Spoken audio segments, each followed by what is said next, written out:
Hey, welcome to one of our weekly drills. We're going a little bit outside the norm today, and we're not doing our normal drills today. We're going to do a little bit of a special one. We're going to step outside that norm, and we're going to do a video on what we've seen here with different shooters. We've had a lot of clients pass through here over the last year, and with all of them that come through, regardless of what level of shooter they are, there are certain things that are common that we're finding that really need some correction and that we're really working hard on here at OVR to correct these problems. Now, some of these you can call habit. Some of them are just bad things that they're doing. But regardless, we want to really fix these. The first thing I want to mention is this is meant as a training video. This is not meant to make fun of anybody or to tease anybody. And we haven't even actually put anybody's face or names or anything associated with these. So, if you have done these things, or if you're doing these things, identify it.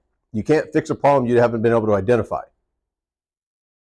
Many, many years ago, I was told by a good friend of mine that, a smart man learns from their mistakes, but a freaking genius learns from somebody else's. And so that's the whole point of this, is we want you to learn from somebody else's mistakes. Be able to identify those things, be able to correct those things to make you a much better shooter. One of the things I'm sure pretty much everybody's heard is that you train like you fight, you practice like you play, regardless if you're shooting or playing basketball or playing tennis or whatever the sport is. You want to practice the same way that you would actually play in that game.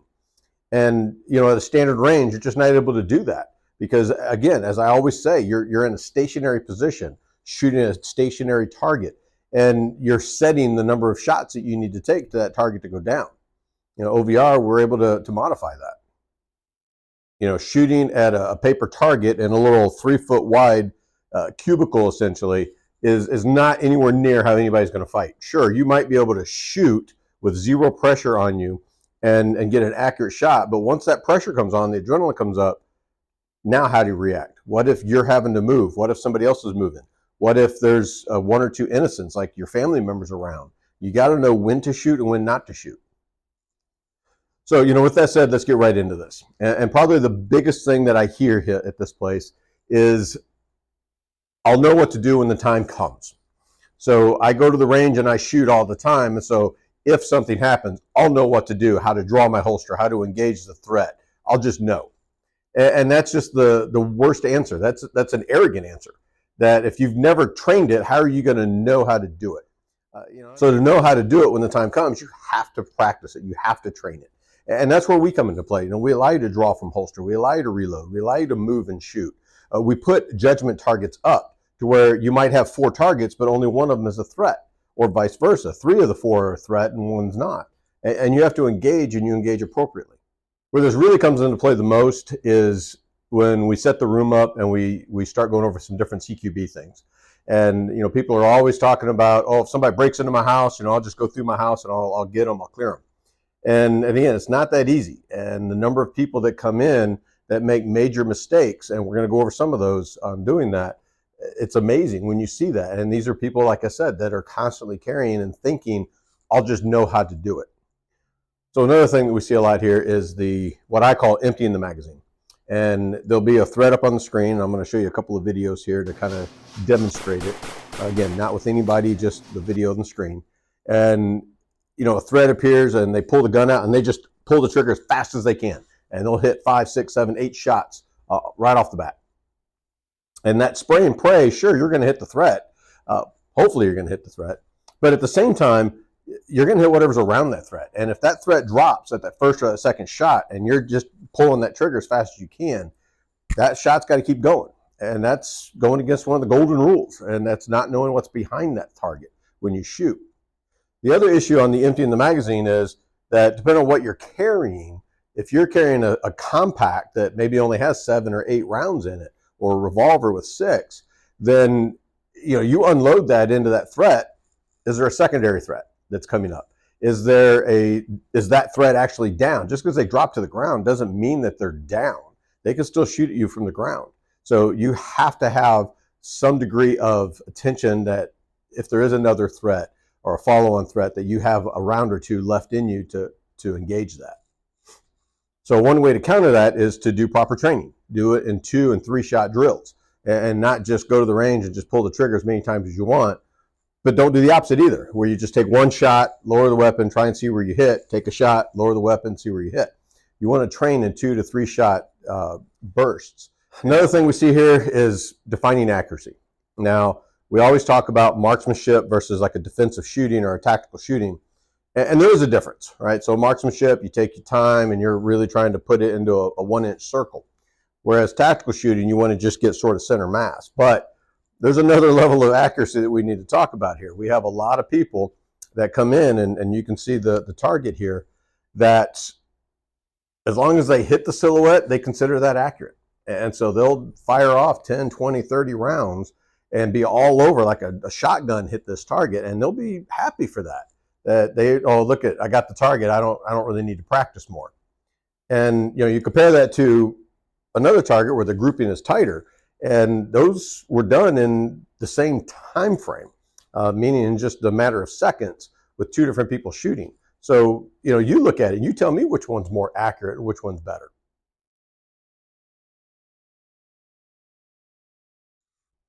Now, another part of defining accuracy we have to look at is to look at this target here.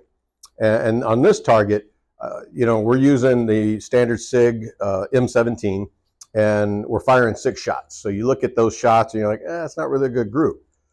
But let's put the whole picture together. That was shot in moving from the left to the right side of the room over roughly about a 12-foot span. And so 6 shots moving from point A to point B across that room and getting that done in just a matter of a couple of seconds. That's pretty good accuracy in that respect. Now, if you're standing stationary at your standard range in your little 3-foot cubicle, no, that's not really that good a grouping. You can certainly do better than that. But again, if you're moving and shooting, it's pretty good.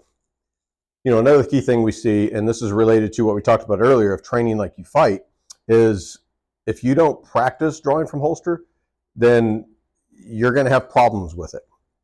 And so one of the things we see here, and I'm showing an example of just me doing it so you can kind of see what I'm talking about, is they pull out they go to pull the pistol and they pull the entire pistol holster, everything comes out because it's a paddle type holster that just hooks around the belt loop, the belt. And there's different types of holsters you can get, some that just have the clip that hook over. You've got an example here that shows where it completely clips over there and you can't really pull that off without undoing it. So, picking your right holster is key, but then also as you draw that holster out, in a real firefight, let's say, defensive shooting, you're not going to have time to freeze and look around the room and question this and go, what happened? You've got to work through that problem, just like any jam or any other malfunction.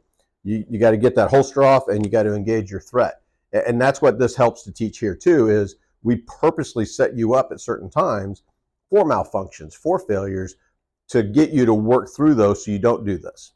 And you don't go into this next stage, which is the freezing stage. We get a lot of people that when the gun runs empty, they freeze, they stop and they look at it and they look around the room and they'll flag other people with it, trying to figure out, why didn't my gun shoot? And you want to get out of those habits. You want to really work through those and you want to do them relatively quickly. Sure, you can do dummy rounds and different things like that at the standard ranges, but those are, again, very controlled environment. You're not going to be able to do it quickly. And so that's what OVR comes in, is we let you do those things fast. This also leads to another aspect, that there's no resets, there's no respawns in real world. And so if you make a mistake, if something happens, you can't go, time out, hang on, let me reload my gun, or hey, hang on, I got a jam, let me fix my weapon before you threaten me any further. Those aren't going to happen in real life. So you've got to work through those here. And you just can't do those at a standard range. But we have various drills that force that on you. And that keeps you calm and relaxed. And so back to the very beginning, if you train like you fight, then you're going to know what to do when the time comes. And you're going to react to it because you've done it. We sort of hinted to this one a little bit earlier, and this is to stay vigilant. At a standard range, and here, the first few times people come in here, they'll take their shots, and then they'll put the weapon down, or they'll holster their weapon, or they'll turn around and pat themselves on the back at how great they did. There's always a potential of a follow-on threat, and so you don't want to get into that habit. After your drill is done, regardless of what that drill is, if it's 1 shot or 20 shots, as soon as that drill is done, get your weapon into a low ready, take a quick scan. Takes a second to 2 seconds. That's perfectly fine. Get into that habit so that if there is another threat, you can engage it. We have two kind of specific live videos that we run, and for the first time a person comes in here, and there's only been about 1 or 2 people who have actually passed this. And I'm not going to give the whole video away, but basically there's a threat that you engage, and he drops to the ground. Like I said, 98, 99% of the people, as soon as that threat drops to the ground, they go to holster their weapon, or they turn and face their buddies and pat themselves on the back. Well, then that threat engages you from the ground. And so then they learn that one. Well, we like to mess with people sometimes. And so then we have a secondary threat, or I guess technically a tertiary threat, that then comes out of another room if you engage that guy on the ground. So even once you learn part of the drill, there's still another stage that we can hit a button and bring on another threat. It just depends on how advanced you are and how well you're doing. This next one is sort of a pet peeve of mine. And that's, people come in here and they shoot to shoot. And again, there's a trigger puller, there's a shooter. And anybody could pull a trigger. And that's not what we're wanting to teach here. We're wanting to teach you to be a shooter. And so they come in, and anything that is there all of a sudden becomes a threat, regardless. And oftentimes they get upset, go, well, why would that guy be standing there? I don't know. If you're out at the grocery store, convenience store, why would somebody be standing there? Why would somebody come around the corner and say they have a gun when they don't? I don't know. I can't judge other people. All I can do is control me. And to control me means I shoot only when I have to shoot, and not just pulling that trigger and just shooting whatever's around. One of the big things here at OVR is we expect those mistakes. We want those mistakes in the beginning. And at that point, we do have our resets and our respawns, but you don't have that in real life. So if you make the mistake here, we run the drill again, and we work through why you made the mistake and how to correct it. You make the mistake in the real life, somebody gets hurt, somebody dies, somebody goes to jail, bad things happen. These next couple of observations really are geared around room entry, or CQB, whatever you want to call it, mount. And, this is one of the only places you can do that at. You can't just easily do this anywhere else. You'll have people say, oh, well, I play airsoft. Well, it's a little bit different. The weapon field is different, your reload is different, essentially unlimited ammo and airsoft. And again, you have a respawn, a reset in that. So if you go rushing through a door and get hit, no big deal. You go back, you reset. And so, with this, one of the things that we see is that moving into the middle of the room.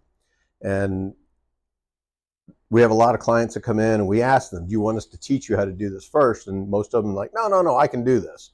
I watch TV, I can make this happen. And so we let them do it a couple of times and talk them through their mistakes.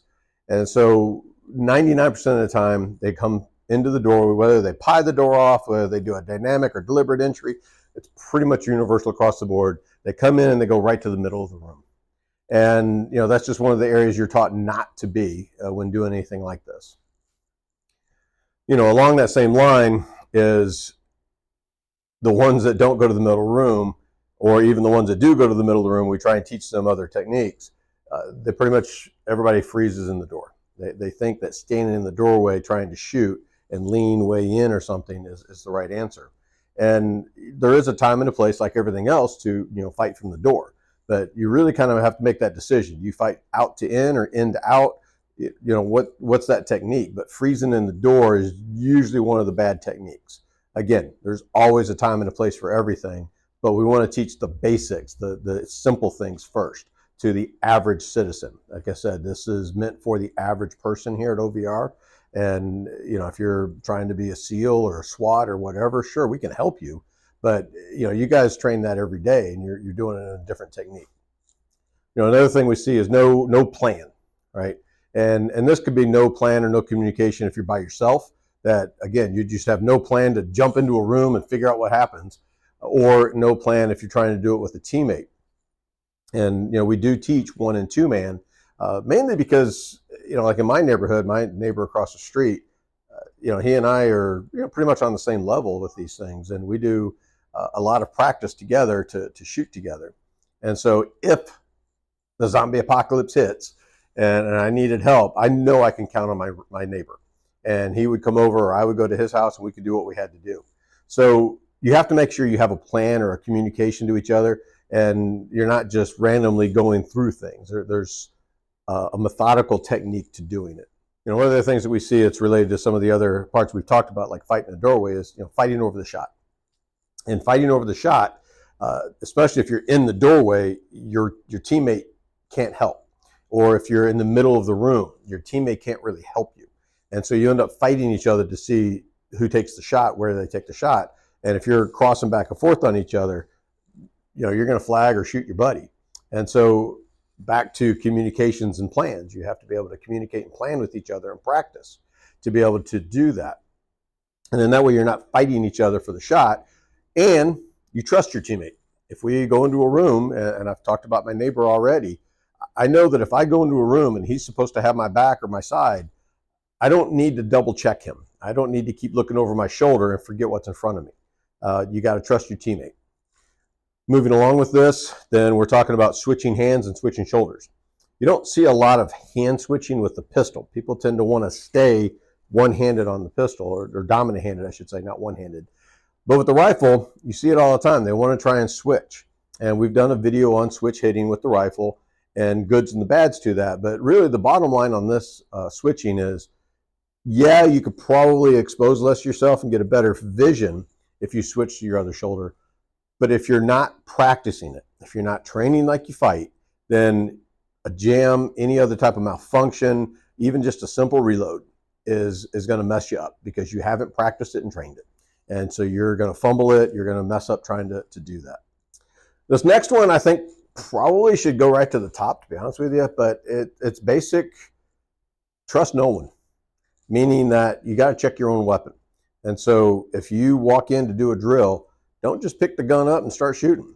If you're at home, and especially if you live with somebody, don't just pick the weapon up and think that it's loaded. You got to double check it.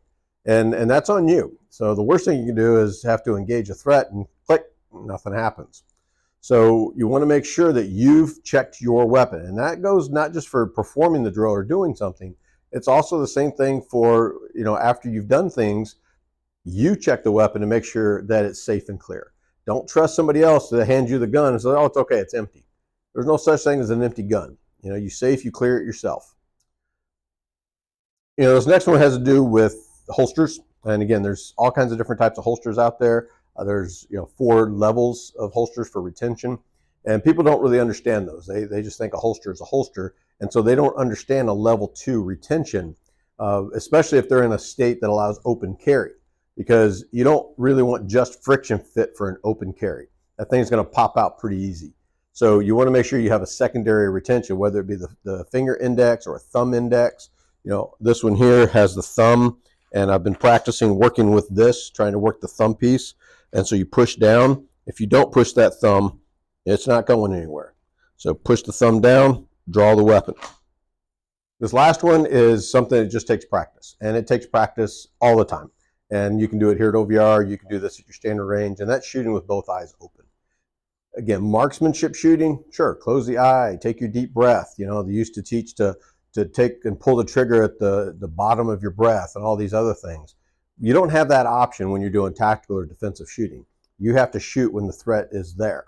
And so you want to keep both eyes open because you want to be able to see as much of the field as you can see. Closing one eye, you've just cut half the field out.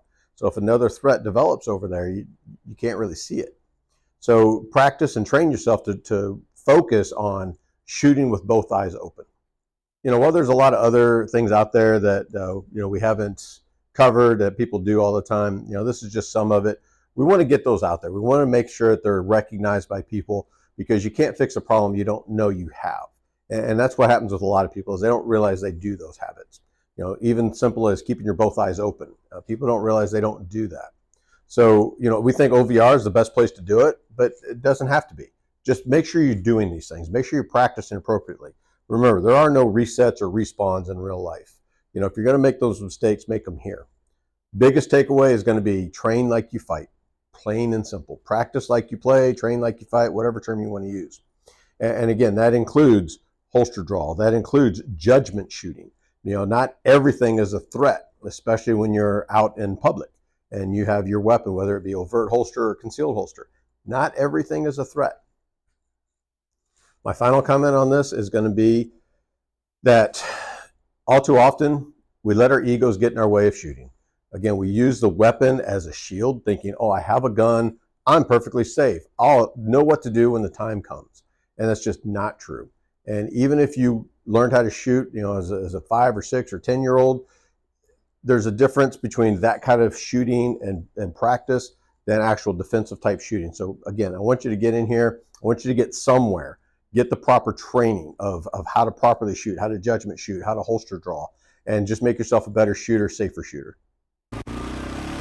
Found you, thought you got away. You almost fucking hit me. You could have killed me. Where the fuck get your driver's license from? A Cracker Jack box? It's shit driving, dude. I'm out of here. But you know what? You're going on